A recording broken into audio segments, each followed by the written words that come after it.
Assalamualaikum warahmatullahi wabarakatuh. Perkenalkan, nama saya Rahmat Ihsan. Saya di sini akan memaparkan materi yang berjudul materi pendidikan menurut Al-Quran. Yang pertama, pengertian materi pendidikan. Materi pendidikan adalah sejumlah materi atau bahan ajar yang diberikan dalam suatu proses pendidikan untuk membentuk dan mengembangkan potensi peserta didik sesuai dengan tujuan pendidikan yang telah ditetapkan. Materi ini mencakup berbagai aspek, mulai dari pengetahuan, keterampilan, hingga sikap dan nilai-nilai moral yang perlu ditanamkan dalam diri peserta didik. Pendidikan dalam pandangan Islam tidak hanya sebatas pengajaran pengetahuan duniawi, tetapi juga mencakup aspek spiritual dan moral.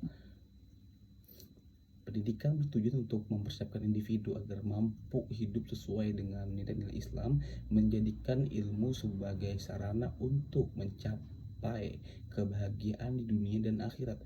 Oleh karena itu, materi pendidikan dalam Islam harus mengacu pada ayat Al-Quran dan hadis yang menjadi pedoman hidup bagi umat muslim.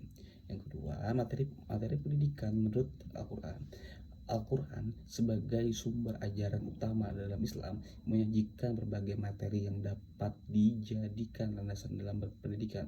Materi pendidikan dalam Al-Quran mencakup banyak aspek kehidupan yang penting, tidak hanya terbatas pada aspek agama, tetapi juga aspek sosial, budaya, dan ilmu pengetahuan. Beberapa materi pendidikan utama yang dapat ditemukan dalam Al-Quran ada beberapa. Yang pertama, materi keimanan atau akidah. Keimanan kepada Allah merupakan fondasi utama dalam pendidikan Islam. Tanpa dasar iman yang kuat, pendidikan akan kehilangan arah. Al-Quran menekankan pentingnya iman kepada Allah, malaikat, kitab-kitabnya, rasul-rasulnya, dan hari kiamat sebagai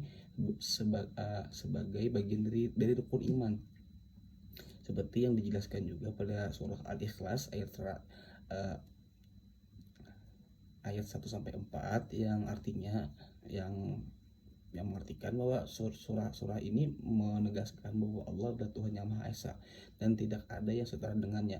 Pemahaman ini penting dalam bentuk akidah yang kokoh. Oke, selanjutnya materi ibadah.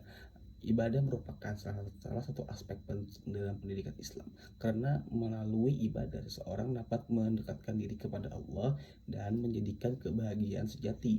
Ibadah yang diajarkan dalam Al-Quran meliputi kewajiban spiritual yang mencakup sholat, zakat, puasa, dan haji, seperti yang contohnya seperti yang ada di Quran surah Al-Baqarah ayat 183. Ayat ini mengajarkan pentingnya puasa sebagai sarana untuk mencapai ketakwaan kepada Allah. Puasa mengajarkan pengendalian diri dan kedisiplinan. Yang ketiga, materi akhlak atau etika dan moral. Pendidikan akhlak merupakan tujuan utama dalam pendidikan Islam. Al-Quran mengajarkan pentingnya perilaku baik dalam hubungan dengan Allah maupun dengan sesama makhluknya. Akhlak yang mulia mencakup sifat-sifat seperti jujur, sabar, rendah hati, serta menjaga hubungan baik dengan orang lain, seperti yang ada di Quran surah Luqman ayat 17-19. Surah Luqman memberikan nasihat kepada Luqman memberikan nasihat kepada anaknya untuk selalu bersikap sabar, rendah hati, dan tidak sombong.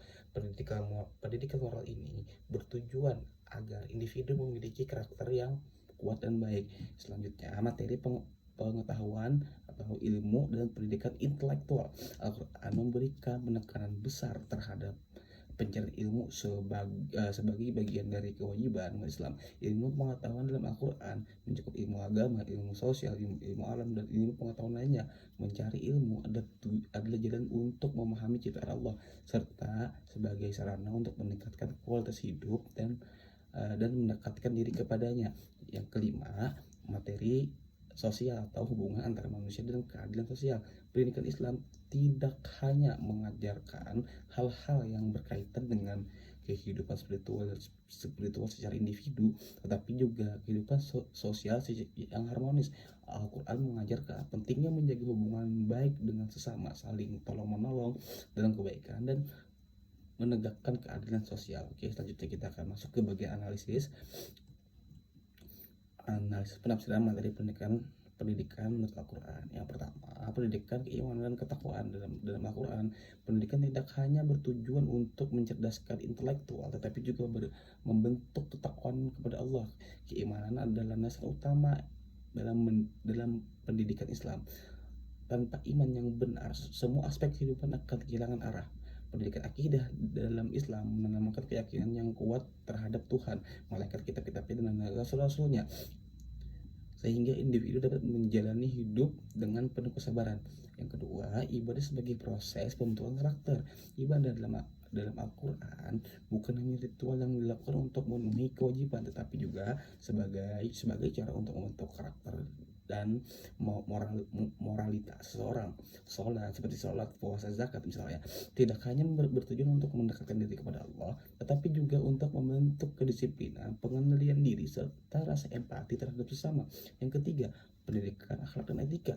Al-Quran sangat menekankan pentingnya akhlak yang baik dalam hubungan vertikal dengan Allah maupun hubungan horizontal dengan sesama manusia. Pendidikan akhlak bertujuan agar individu mampu mengendalikan emosi, bersikap adil, dan bertindak dengan penuh kasih sayang terhadap sesama. Ini mencakup pengajaran tentang kebersihan hati, kejujuran, rendah hati, dan penghormatan kepada orang lain. Yang keempat, pendidikan ilmu pengetahuan sebagai wujud ibadah. Al-Quran memandang ilmu pengetahuan sebagai bagian dari ibadah, karena dengan ilmu seseorang dapat memahami kebesaran ciptaan Allah dan memperbaiki kehidupannya. Oleh karena itu, umat Islam diwajibkan untuk terus mencari ilmu, baik ilmu agama maupun ilmu dunia, yang dapat memberikan manfaat bagi dirinya dan umat manusia. Yang terakhir, pendidikan sosial yang adil. Al-Quran juga mengajarkan pentingnya memperhatikan kesejahteraan sosial, menegakkan keadilan.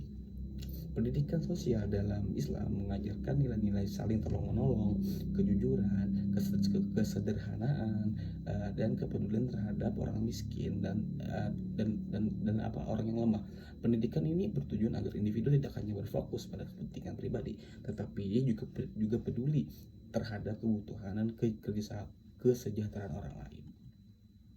Oke, sekian materi dari saya. Wassalamualaikum warahmatullahi wabarakatuh.